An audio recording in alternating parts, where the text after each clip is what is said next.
Bom dia a vocês, amigos de corações generosos, que conosco acompanha o nosso Gênesis no Lar, ocorrendo neste domingo muito gostoso, 21 de fevereiro de 2021.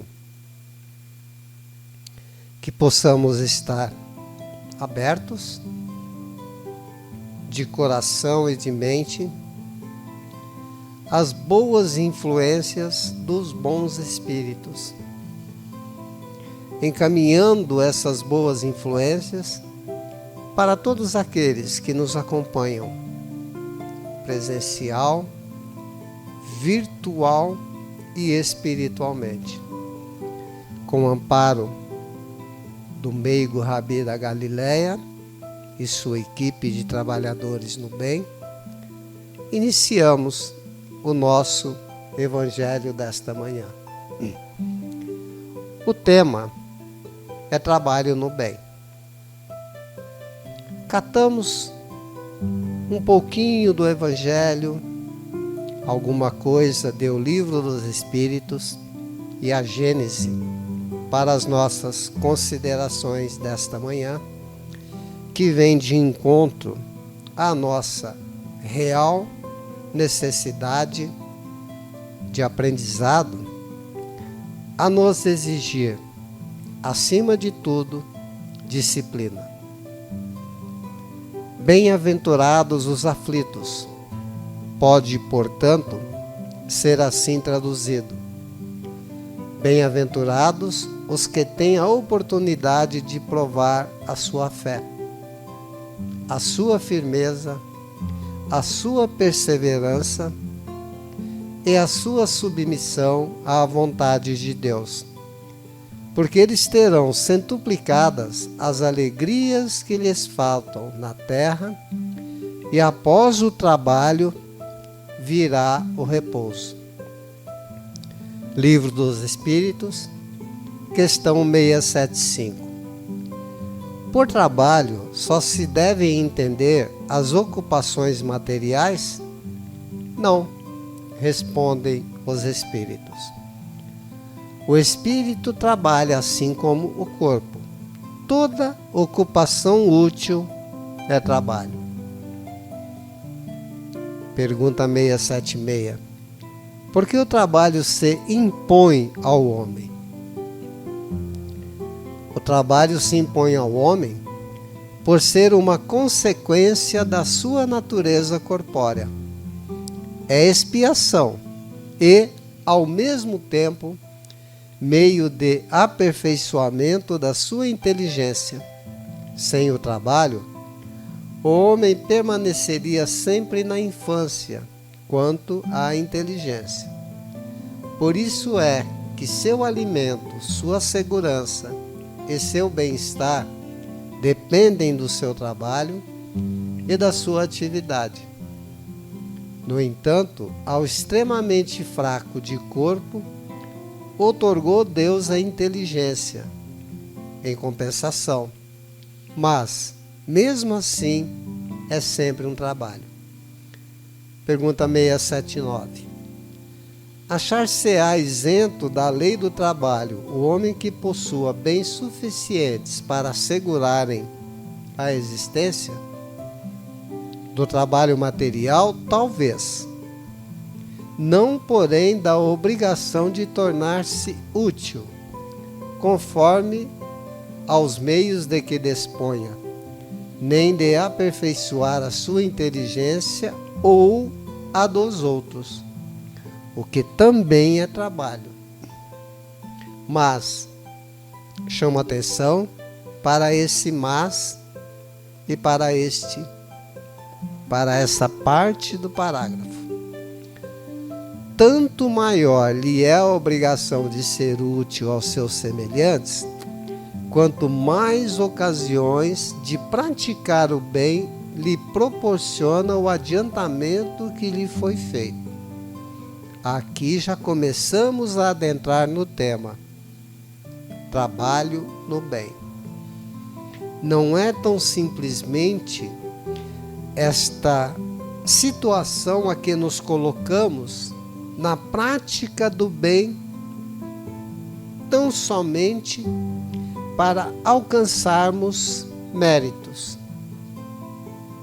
Não é tão simplesmente por nossa vontade, porque está dizendo que o trabalho, principalmente no quesito de ser útil a alguém. E quem seria esse alguém? Vamos pensar com Jesus os 2 mandamentos que assabarcam, encampam todos os profetas e toda a lei.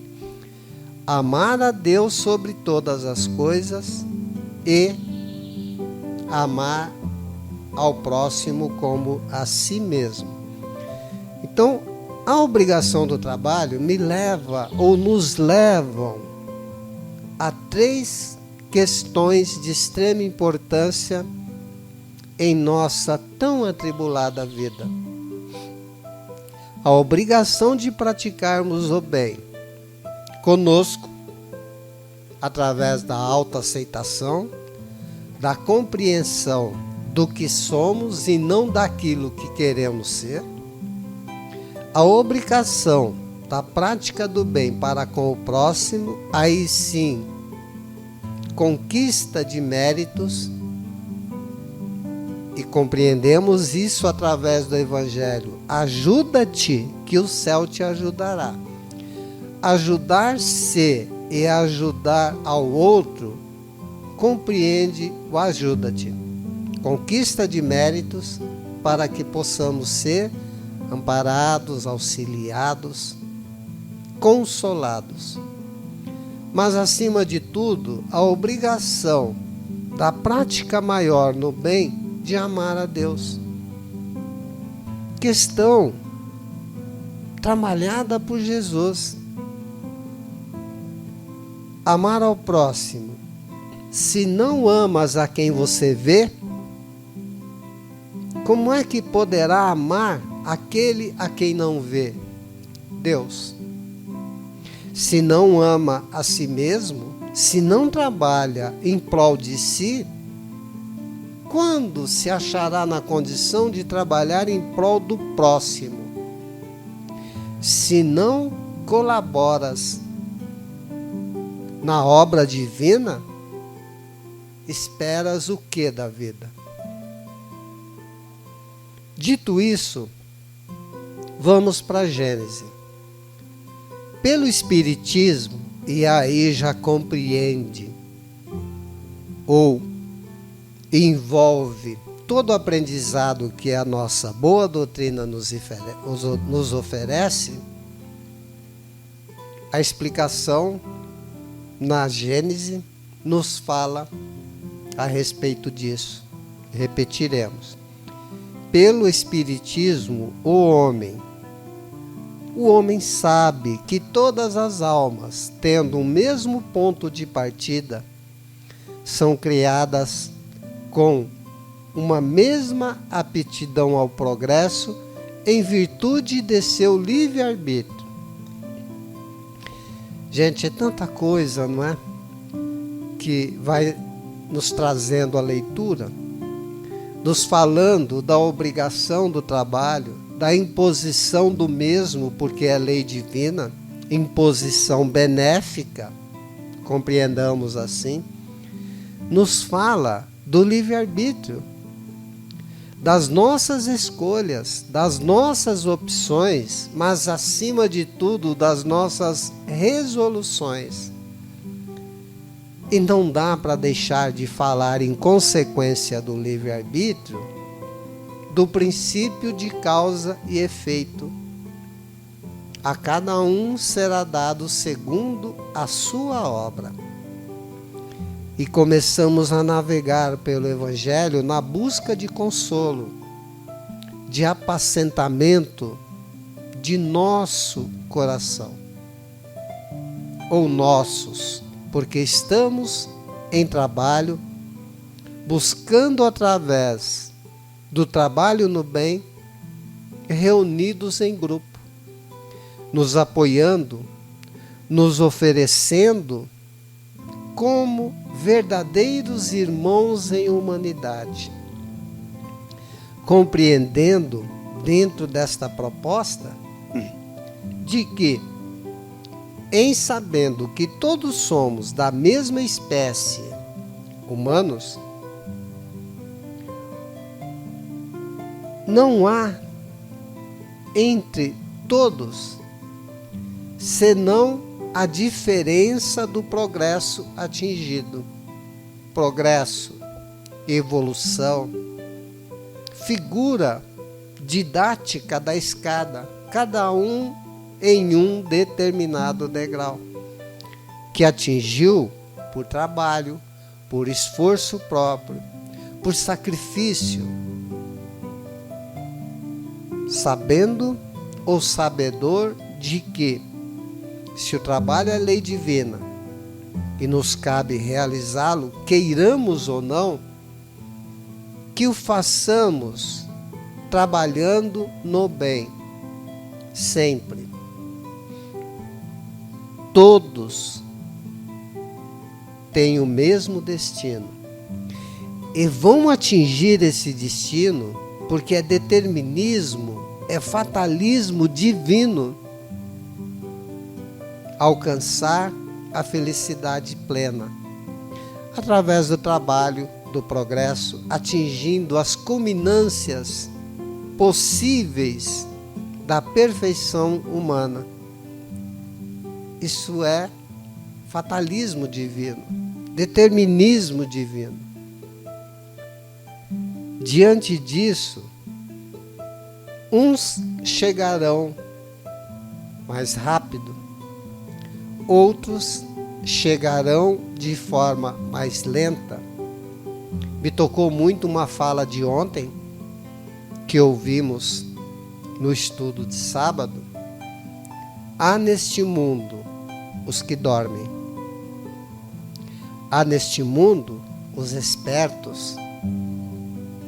Mas há neste mundo, e já em grande quantidade, os despertos. Diante disso, vamos atingir aquilo a que nos propomos dentro do progresso mais rapidamente ou mais lentamente. Vamos compreendendo assim que quanto maior o número de imperfeição, mais sofrimento.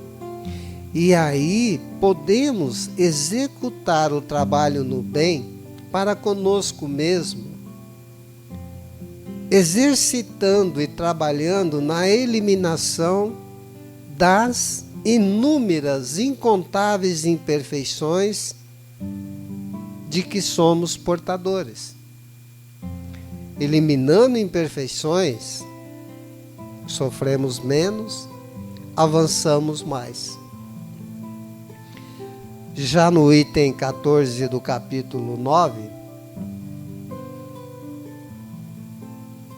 fala-nos Kardec a respeito do progresso coletivo em se tratando do planeta Terra, planeta que nos acolhe, que nos oportuniza este trabalho no bem e o crescimento enquanto indivíduo que já somos, porque individualizados fomos num passado remoto que nem nos lembramos.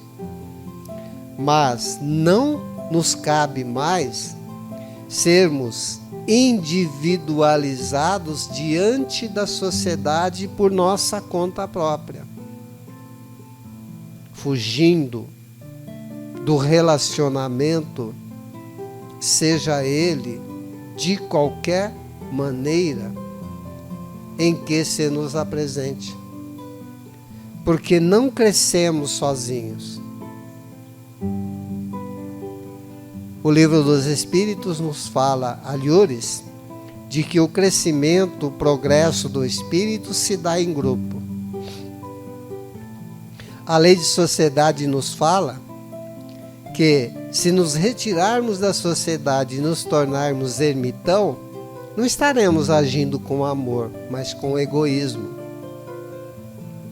E nesse progresso coletivo, me recordo de Joana de Ângeles quando ela fala assim: melhore um só homem na sociedade e essa sociedade estará consequentemente melhorada. E dentro da questão do planeta, nos é apresentado o seguinte: o progresso passivo que se completa pelo retorno regular dos fenômenos físicos aos quais o planeta está propenso a ter pelo seu próprio progresso, mas por influência do homem, deve o homem trabalhar no bem através do seu próprio concurso da inteligência, do intelecto. Mas a Terra ainda não se encontra na plenitude, até mesmo do trabalho.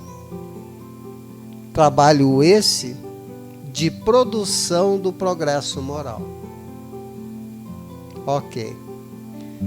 Ante as inúmeras atribuições do trabalho no bem, seja na casa espírita ou como nos dias atuais online, o servidor é convocado pela divina providência a contribuir com sua parcela de serviço, dedicação e sacrifício. É fácil? É muito fácil integrar-se a um grupo como simples coadjuvante no processo de formação numérica de uma organização. É tão fácil também integrar-se a um agrupamento ou coletividade, mas se manter à margem das ações e das necessidades que nesse ambiente existem é fugir do trabalho no bem. O trabalhador espírita não se contenta em ser mero espectador ante as atividades voltadas para a edificação do ser humano. Sabe o trabalhador espírita de antemão que a sua transformação no bem, necessária em sua escala evolucional, exige esforço, suor e lágrimas, principalmente no âmbito de atuação no meio onde foi chamado a servir. Que meio seria esse? A nossa família? Nossa casa material, física? O nosso trabalho? O nosso grupo de encontro, de estudos? Sim, todo esse meio, mas também o meio de extrema importância a que mal nos tocamos, o nosso próprio meio, o nosso interior.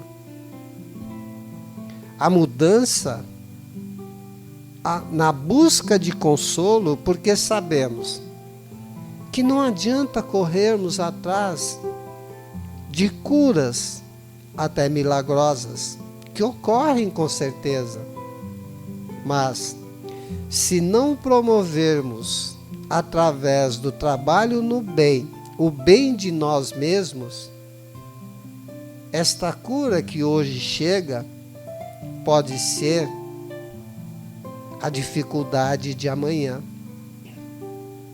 Porque a pessoa que não se cuida, que vive buscando ambientes vibracionais não muito bons, que sofre influências espirituais, seja de encarnados ou desencarnados, ao qual todos nós estamos nesse contexto,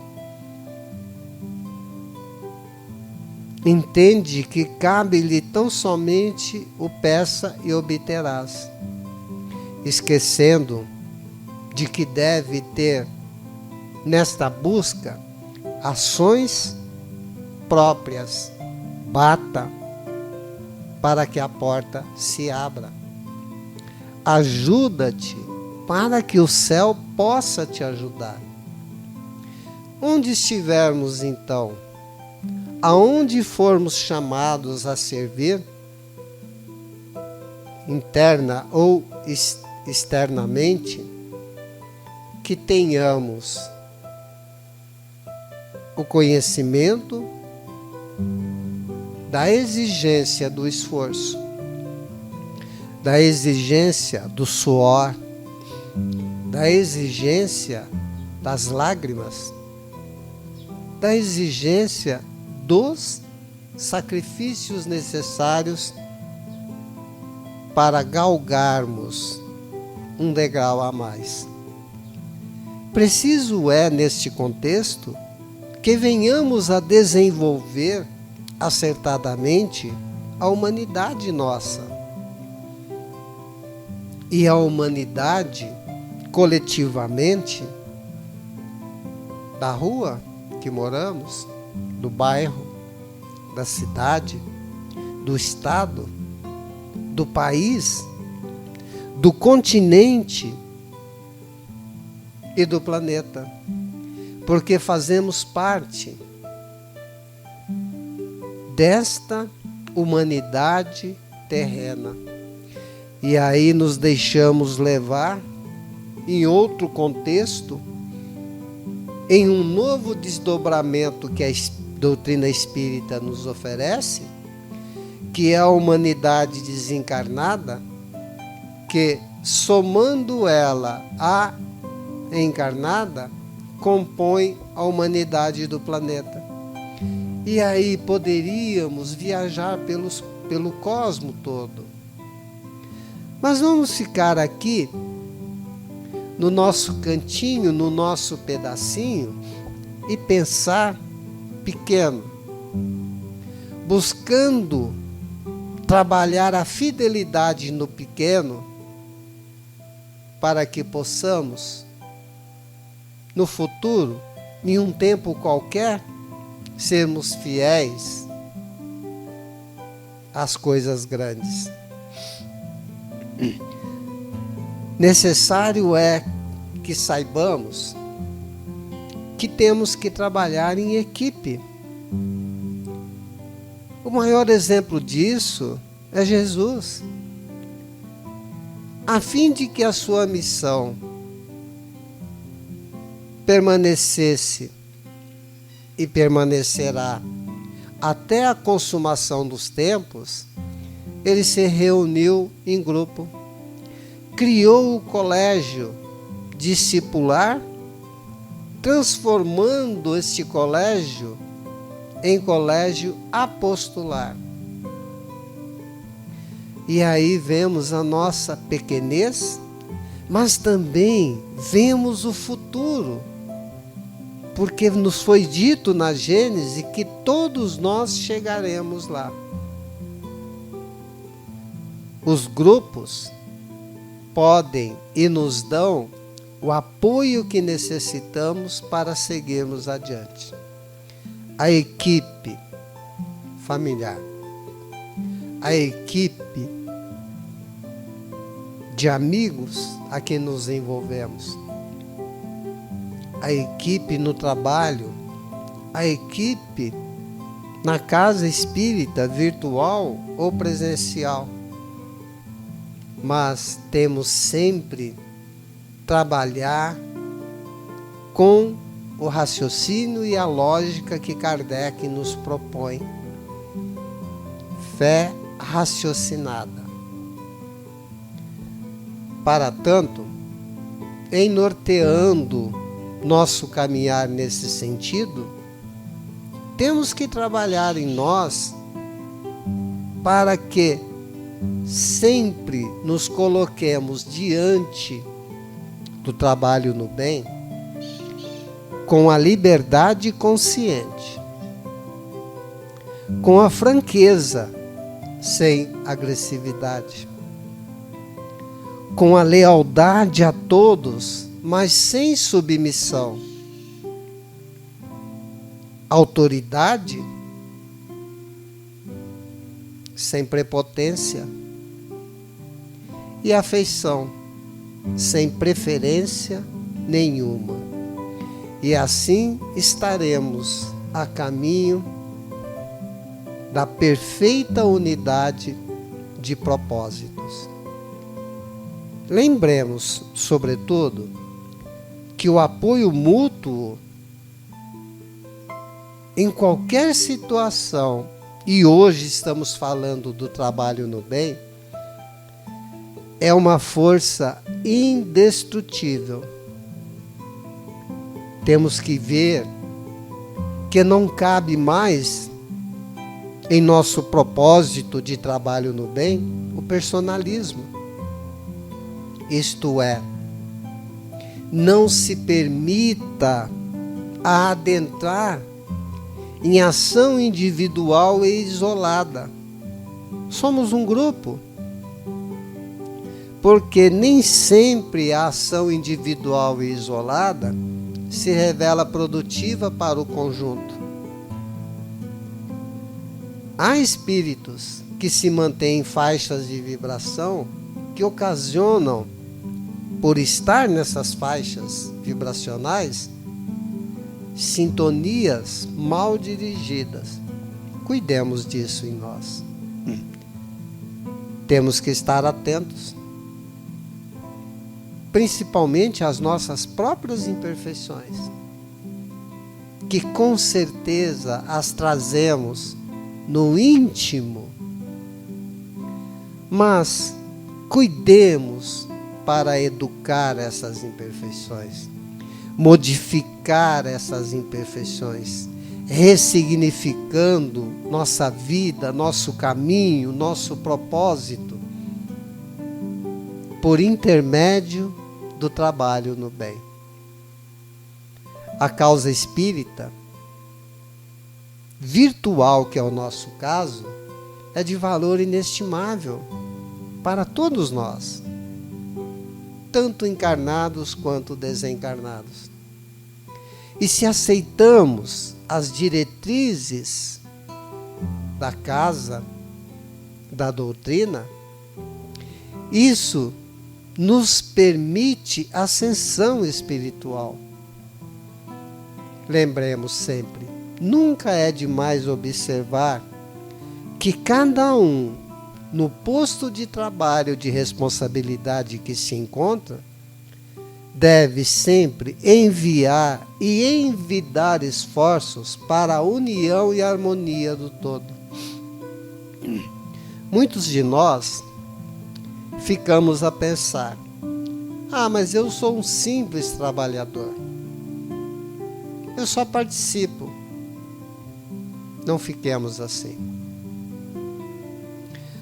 Vou contar para vocês, talvez a maneira mais fácil de trabalhar no bem e de praticar a caridade, tanto na casa espírita quanto aqui no virtual.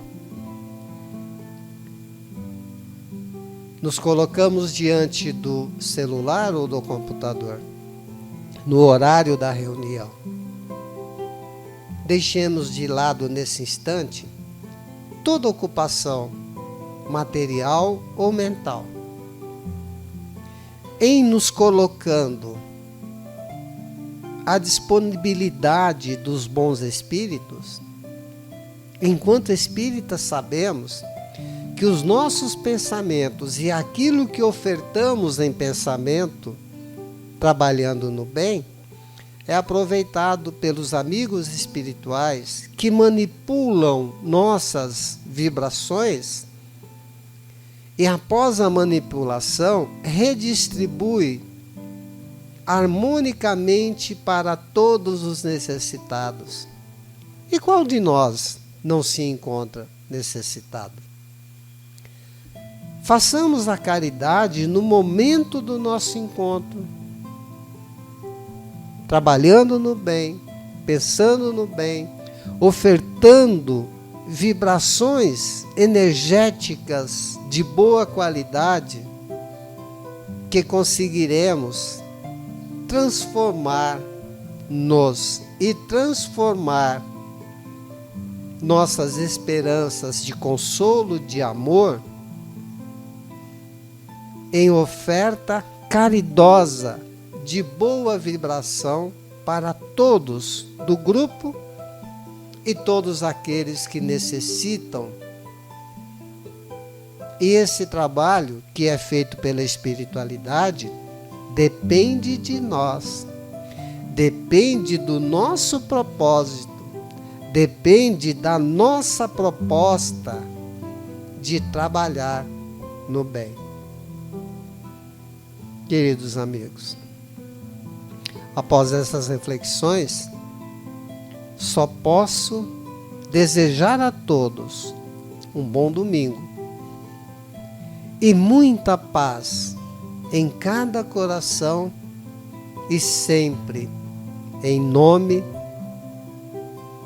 do maior que se fez pequeno, do amor não amado e do doce Mestre Jesus. Muita paz, abreijos, como eu sempre falo, e um bom domingo.